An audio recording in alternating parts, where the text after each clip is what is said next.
A internet em si já é muito macabra, por assim dizer. E não é preciso nem ir muito longe para se encontrar coisas perturbadoras que farão a gente perder até mesmo várias noites de sono. E bom, foi pensando exatamente nisso que eu resolvi nesse vídeo olhar um pouco mais para trás, digamos assim, e dar uma olhada nas criaturas que já perturbaram ou ainda perturbam a nossa cara internet. E também vale citar que para isso eu chamei meu amigo Grey Ackerman para estar me ajudando nesse vídeo. E bom, hoje ele vai estar participando aqui com a gente. Começar a lista, a criatura conhecida como a Momo. Ela surgiu como uma lenda urbana em 2018, quando uma imagem perturbadora de uma escultura japonesa viralizou na internet. A figura de uma criatura com olhos esbugalhados e um corpo humano com pés de galinha foi criada pelo artista Kaisuke Aisawa, e a arte originalmente se chamava Motherbeard. E apesar de ser apenas uma obra de arte, sua aparência foi usada para causar rumores de supostos desafios que circulavam em vídeos infantis e redes sociais, alegadamente incentivando comportamentos perigosos e até casos em que o indivíduo tirasse a própria vida.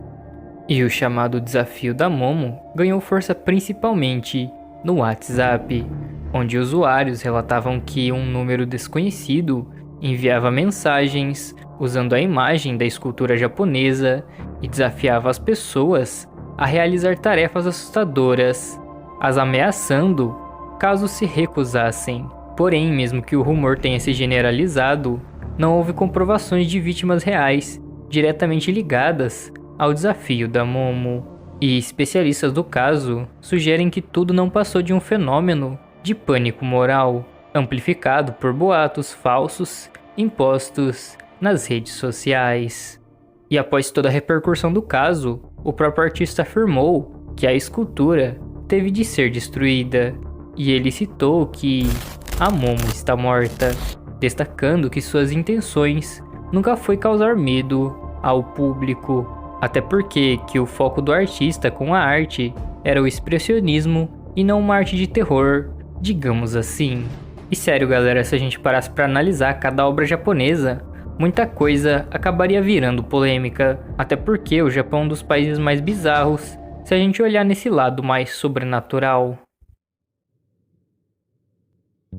O Slenderman é a figura de uma criatura que surgiu por volta de 2009, criada por Eric Knudsen em um concurso de Photoshop no fórum Something Awful. A criatura foi descrita como um homem extremamente alto e magro, com braços anormalmente longos, sem rosto e vestido com um terno preto. Originalmente aquilo era apenas para ser um concurso, mas a imagem acabou se espalhando pela internet, tornando-se então uma lenda urbana popularizada por histórias conhecidas como creepypastas. O Slenderman é frequentemente retratado como um ser sobrenatural que sequestra as crianças, levando-as para florestas e outros locais isolados. A lenda do Slenderman ganhou notoriedade mundial no ano de 2014, quando duas meninas de 12 anos, Morgan Jaser e Anissa Weyer, atacaram sua amiga Python, acreditando que precisavam sacrificá-la para agradar o Slenderman e proteger suas famílias. Elas esfaquearam a garota 19 vezes em uma tentativa de homicídio. Porém, Python sobreviveu ao ataque e conseguiu buscar por ajuda. E esse caso acabou gerando uma grande repercussão e levantou questões sobre a influência da internet na formação de crianças e comportamentos dos jovens. E ambas as meninas foram diagnosticadas com doenças mentais e sentenciadas a instituições psiquiátricas, onde elas se encontram até os dias de hoje. E apesar desse caso que digamos que brutal, acabou gerando muita polêmica e botando o Slenderman no topo das creepypastas, onde até os dias de hoje ele é uma das maiores referências de terror desse gênero. O Sete Além.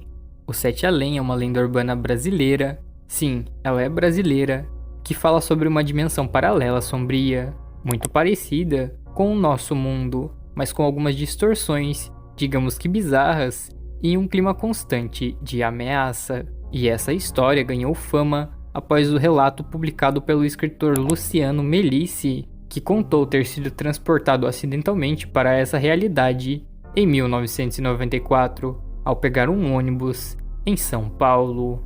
Segundo ele, tudo parecia igual, mas as pessoas naquele ônibus tinham olhos completamente negros, o ar era pesado, o ambiente sujo e algo invisível o observava constantemente. E desde então, relatos de experiências semelhantes começaram a aparecer pela internet, alguns dizendo que é possível acessar o Sete Além através de rituais com espelhos, ônibus ou a mais famosa forma, o ritual do elevador, onde nele a pessoa precisa seguir uma sequência precisa de andares, ao chegar ao 10º andar, e então algo estranho acontece, e se a pessoa cometer qualquer erro ou demonstrar medo, pode ficar presa em Sete Além, para todo o sempre. O Jeff the Killer. O Jeff the Killer é uma das figuras mais icônicas do universo das creepypastas. Sua origem remonta aproximadamente o ano de 2008, quando um usuário do DeviantArt, conhecido como CCUR, publicou uma imagem perturbadora de um rosto pálido com olhos escuros e um sorriso macabro. Essa imagem rapidamente se espalhou pela internet, sendo associada a uma história fictícia que descrevia Jeff como um adolescente que, após sofrer bullying, se transformou em um assassino psicopata. E bom, a história de Jeff varia conforme as versões, mas uma das lendas mais conhecidas relata que ele teria sido atacado por um grupo de pessoas que cometeram atos brutais com ele, resultando em graves queimaduras em seu rosto. E após esse incidente, ele se tornou obcecado por vingança e passou a caçar suas vítimas, especificamente durante a noite. Sua assinatura de cena de crime é o sussurro que ele solta, dizendo "Go to sleep", ou seja, vá dormir. E então digamos que ele faz suas vítimas então desviverem. E além disso, o que mais marca sua personalidade é a sua aparência perturbadora, com uma pele extremamente pálida, olhos escuros e sem pálpebras, e um sorriso largo e penetrante, o que eu assumo para vocês causa um certo desconforto. E bom, como eu disse anteriormente, a história do Jeff pode variar muito, mas essa que eu citei é quase que a história de origem dele, e também a mais famosa. E sem dúvida, quando se trata de creepypasta, ele é um dos primeiros que vem à cabeça.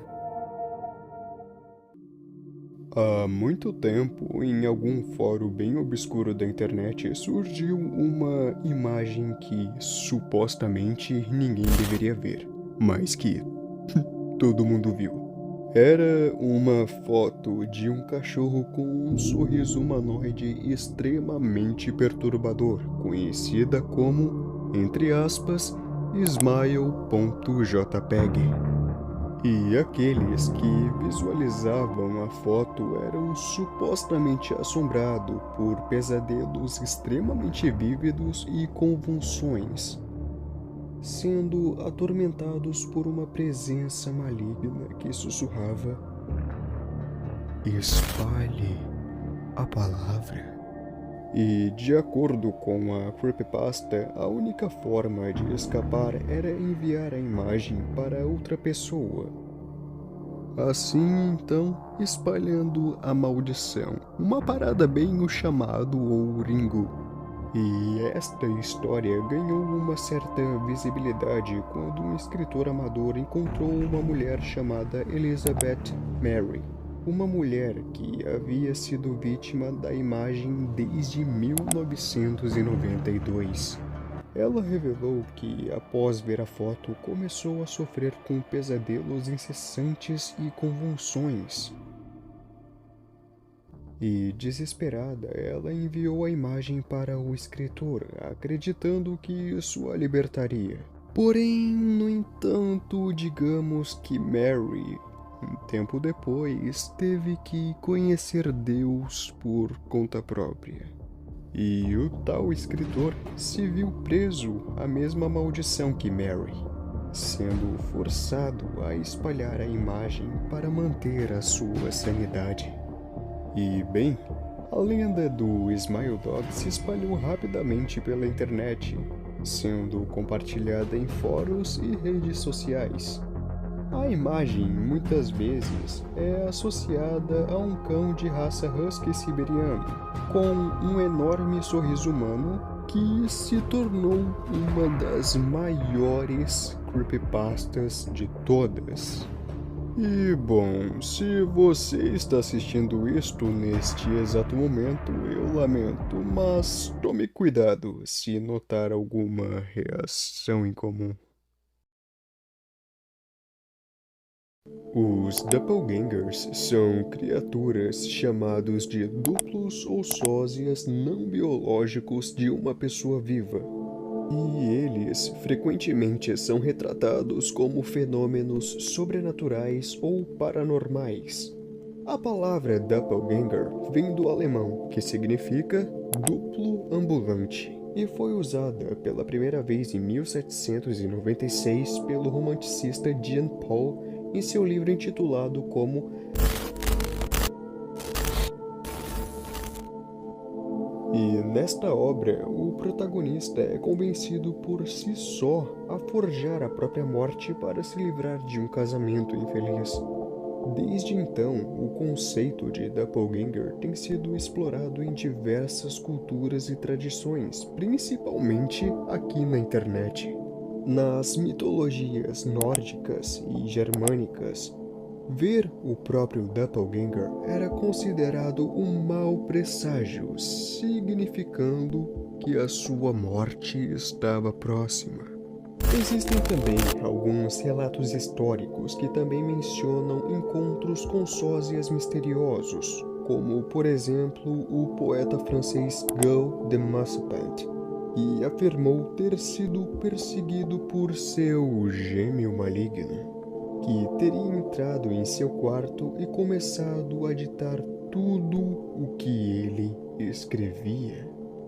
Um outro caso famoso é o de John Wolfgang von Goethe, que teria visto seu sósia em uma estrada e, anos depois, percebeu que estava vestido exatamente como o homem que ele viu no passado.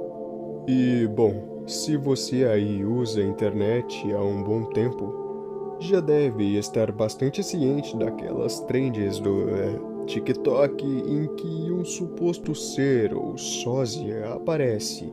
E então a pessoa tem que fazer o máximo possível para se esconder.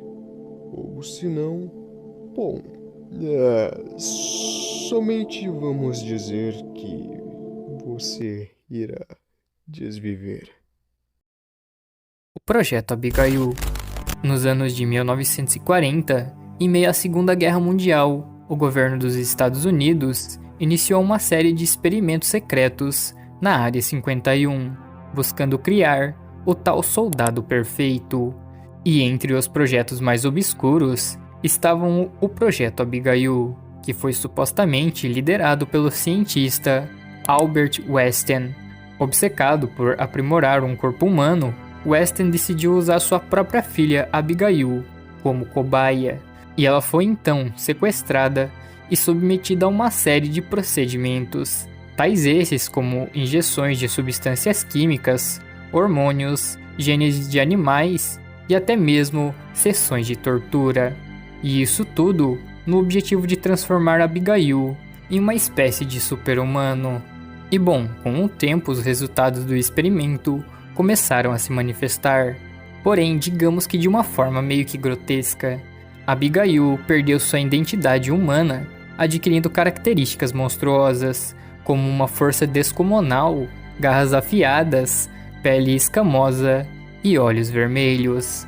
Ela foi mantida em uma cela de isolamento, onde era torturada e testada diariamente. E em 1947, Abigail conseguiu escapar de sua prisão, o que levou à causa de uma carnificina na base militar, matando dezenas de soldados e cientistas. E segundo a história, ela fugiu para o deserto, onde viveu por anos como um ser de natureza selvagem. E após isso, o governo, temendo as consequências de suas ações, decidiu não matar Abigail diretamente, mas sim deixá-la morrer de fome. E após essa decisão, eles pararam de fornecer quaisquer alimentos ou cuidados médicos a ela, esperando que ela por si se sucumbisse. Porém, as coisas não foram como os oficiais queriam, e Abigail sobreviveu, tornando-se então uma espécie de lenda urbana. E bom, até os dias de hoje, não se sabe o paradeiro de Abigail, e ela então se tornou uma das lendas mais bizarras das lendas da Área 51. Os Skinwalkers.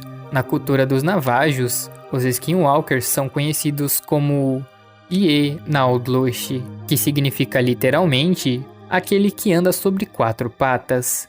E eles são considerados bruxos malignos, com a habilidade de se transformar em quaisquer animais que desejarem, como lobos, coiotes, corujas ou até mesmo raposas. E essa capacidade é adquirida através de rituais secretos que frequentemente envolvem crimes graves, como por exemplo, o assassinato de um parente próximo. E além da metamorfose, os Skinwalkers possuem habilidades sobrenaturais, incluindo força e agilidade sobre-humana, e a capacidade de lançar feitiçarias, controlar mentes e imitar vozes de humanos ou de animais. E eles são descritos como tendo uma aparência perturbadora, com olhos vermelhos e brilhantes. E segundo a história, a única maneira conhecida de derrotar um Skinwalker é descobrir sua identidade verdadeira e pronunciar o seu nome completo. E fazendo isso, pode causar a ele uma doença fatal. E há um tempo atrás, aqui na internet, começou a surgir uma onda de pessoas dizendo que seus animais estavam agindo de forma estranha, levando muitos a acreditar que seriam os chamados Skinwalkers, e que seus animais foram então trocados por essa entidade. E outro fato sobre os Skinwalkers é que eles se alimentam do medo das pessoas, então vale citar que pode ter um agora mesmo te observando, mesmo de longe. A entidade Skin Stealer. O Skin Stealer é uma das entidades humanoides que habitam os níveis mais baixos das Backrooms, como o nível 0 e o nível 2. Sua principal característica e habilidade é disfarçar-se utilizando a pele de suas vítimas, tornando-se quase que indistinguíveis de um ser humano comum. Esse disfarce é mantido por um processo biológico peculiar. A pele absorve os nutrientes e fluidos corporais da entidade, permitindo que ela se movimente e até respire, porém sem um sistema digestivo ou respiratório convencional. E após cerca de 24 horas, a pele começa a se decompor e a entidade entra em um estado letárgico até que consiga caçar novamente. E durante a caça, o Skin Stealer utiliza combinações de astúcia e força brutal. Ele pode imitar sons humanos como murmúrios ou até mesmo palavras para atrair suas vítimas. E uma vez próximo, ele ataca com rapidez. E bom, uma curiosidade é que muitas vezes o Skin Stealer deixa suas vítimas vivas, permitindo que sangrem até a sua morte, o que sugere-se que é uma intenção de prolongar o sofrimento da vítima. E essas vítimas geralmente apresentam perda significativa de pele e frequentemente ficam com um olho faltando. E para identificar um Skin Stealer, é aconselhável observar sinais como fala desorganizada, movimentos lentos ou comportamento estranho, como puxar a sua própria pele. E embora há rumores que a cor do sangue do Skin Stealer seja identificável, o sangue humano é vermelho, enquanto a cor do sangue do Skin Stealer seria um pouco mais claro. Então confiar apenas nesse método pode ser, digamos que, um tanto perigoso, e é mais seguro manter uma certa distância dele e de qualquer outro ser que apresente comportamentos suspeitos e evitar interações desnecessárias. Sem falar que o Skin e o Stealer se encontram nas backrooms, e digamos que lá não é um bom lugar para fazer interações. No folclore japonês moderno, desde os anos 2000, Ninjen é uma criatura humanoide e aquática bastante similar a uma baleia ou uma sereia, que provavelmente habita os oceanos subantárticos. A história em si começou a ser espalhada em 2007 pelo fórum japonês 4chan. Meu Deus, que surpresa! Que afirmava que uma tripulação de pesquisadores de baleia havia visto a criatura emergindo das águas. Inicialmente, eles seguiram uma ordem mais lógica de raciocínio, pensando que talvez fosse um submarino. Mas quando os mesmos se aproximaram para ver mais de perto o tal, entre aspas, submarino, voltaria a submergir nas águas. E 2 anos antes, em 2005, o Google Earth capturou algumas imagens do que se acreditava ser um Ninjen perto do Oceano Antártico. Porém, alguns pesquisadores e pessoas mais céticas disseram que se tratava apenas de um iceberg gigante que curiosamente parecia um monstro. Tipo, bem normal, né? Um iceberg gigante parecia um monstro assim, kaiju enorme. E bom, se tratando de aparência, os Ninjens possuem 2 interpretações. A primeira, e provavelmente mais conhecida, é que eles são seres humanoides com cerca de 20 a 30 metros de comprimento. Porém, dependendo da fonte, o tamanho pode variar. Já a segunda aparência é considerada menor e bastante similar a um alienígena. E a pigmentação da pele da criatura é descrita como um azul muito claro ou um branco muito vivo. E a criatura teria uma gigantesca boca em forma de fenda e olhos pequenos e pretos. E aliás, o Manticore, que fez Monument Mythos, tem um analog horror sobre os Ninjens. Quem sabe, no futuro, eu traga um shorts ou um vídeo sobre, mas isso cabe a vocês.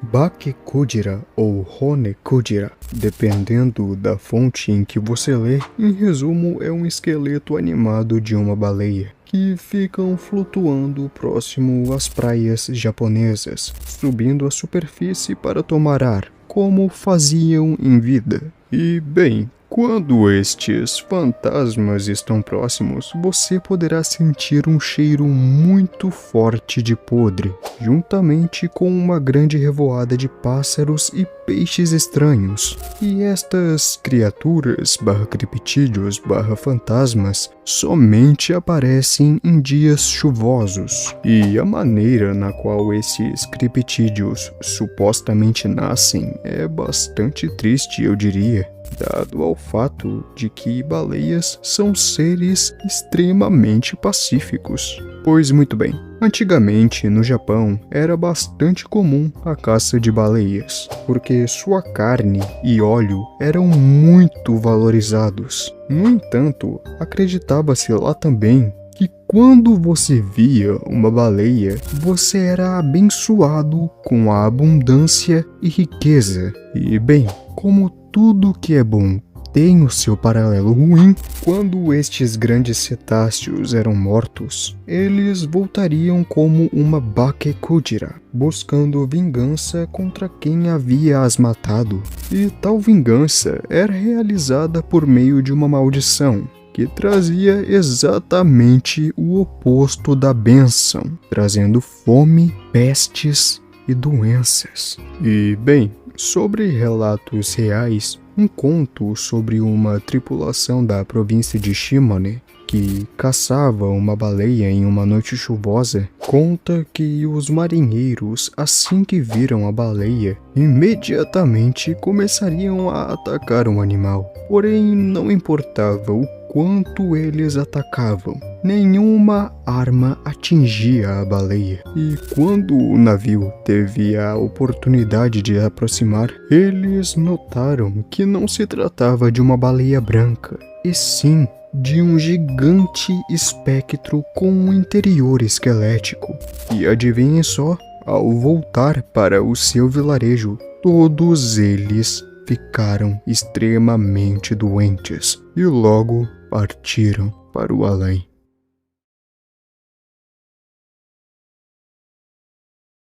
Acredito que todo mundo alguma vez já ouviu falar do chupacabra, que é com certeza um dos casos de criptozoologia mais famosos do mundo, tendo seu primeiro relato sendo feito em 1995 em Porto Rico. O apelido da criatura em si foi criado após 8 cabras terem sido encontradas mortas e completamente sem sangue e com perfurações perto do tórax. E a primeira pessoa a ver supostamente o criptídeo foi Madeline Tolentino, na cidade de Canavanas, quando a mesma teria visto um ser com mais ou menos 1,5 metro de altura, garras afiadas e olhos vermelhos brilhantes. Porém, os avistamentos dessa criatura não aconteceram somente aqui na América Latina. Acredite ou não, mas esse criptídeo deu as caras lá também, no Japão, quando a esposa do mangaka Seno Knife viu uma criatura parecida com os relatos do chupacabra e com a ajuda da criptozoologista Takeshi Nawazaka, que investigou o caso, supostamente, em 2017. Porém, o pesquisador nunca encontrou nada, e até mesmo a localização do avistamento foi mantida em segredo. Mas, na mitologia japonesa, existe um yokai conhecido como o Shioshibo, que basicamente faz o mesmo que o chupacabra, ou seja, matar mamíferos e tomar seu sangue. Então talvez essas duas criaturas tenham alguma ligação, mas deixe aí nos comentários a sua opinião.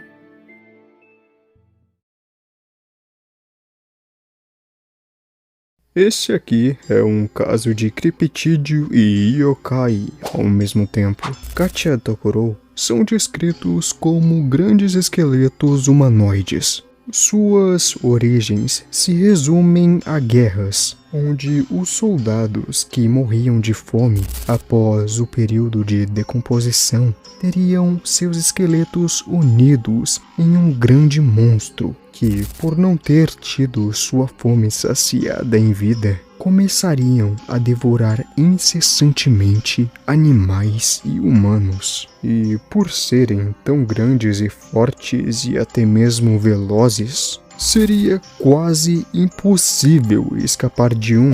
Ao menos é claro que você conheça alguns feitiços shintoístas de proteção.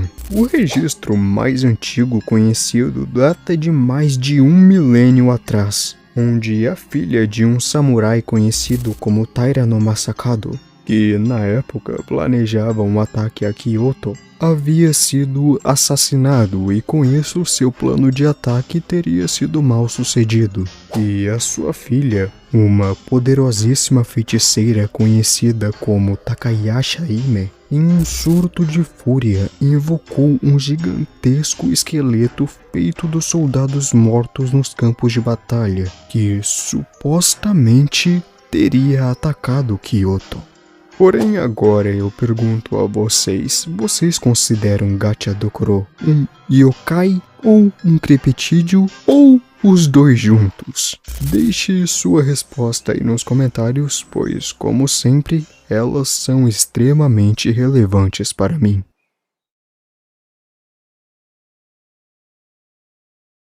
Umibozu, ou Umihoshi, que literalmente se traduz como sacerdote do mar, são yokais e criptídeos muito conhecidos por terem muito poder e muitos relatos. E também pode-se dizer que Umibozu não tem uma origem concreta, porém quase sempre são representados em artes como monstros do mar extremamente gigantescos. O tamanho aproximado da criatura é de 30 a 40 metros, sendo ainda maior do que os ninjins do início do vídeo. E de todos, o mais antigo dos relatos datam do período Edo, que contam que um navegador chamado Kuwana decidiu quebrar uma regra sagrada na época, que era justamente navegar sozinho. Na época, isso era uma coisa extremamente desrespeitosa.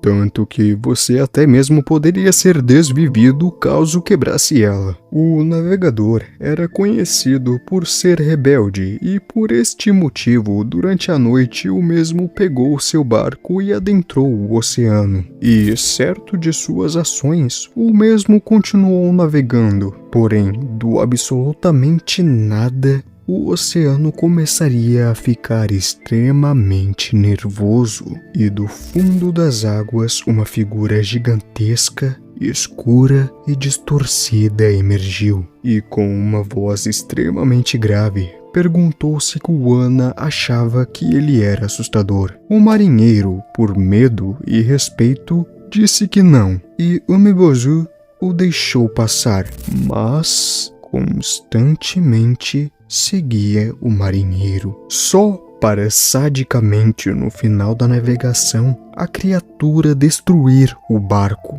Porém, por sorte, Kuana sobreviveu e alertou a todos sobre o que havia acontecido e que no mar havia um yokai monstruoso e destrutivo. A lenda, talvez realidade de Umibozu é tão conhecida que possui inúmeras vertentes, tanto que até os dias de hoje é possível ouvir histórias sobre esta criatura, desde jovens até idosos. E bem, para mim pelo menos, tudo que se fala demais quando é relacionado a lendas e mitos sempre tem um fundo de verdade. Mas, e vocês, o que acham? Concordam com esse meu pensamento?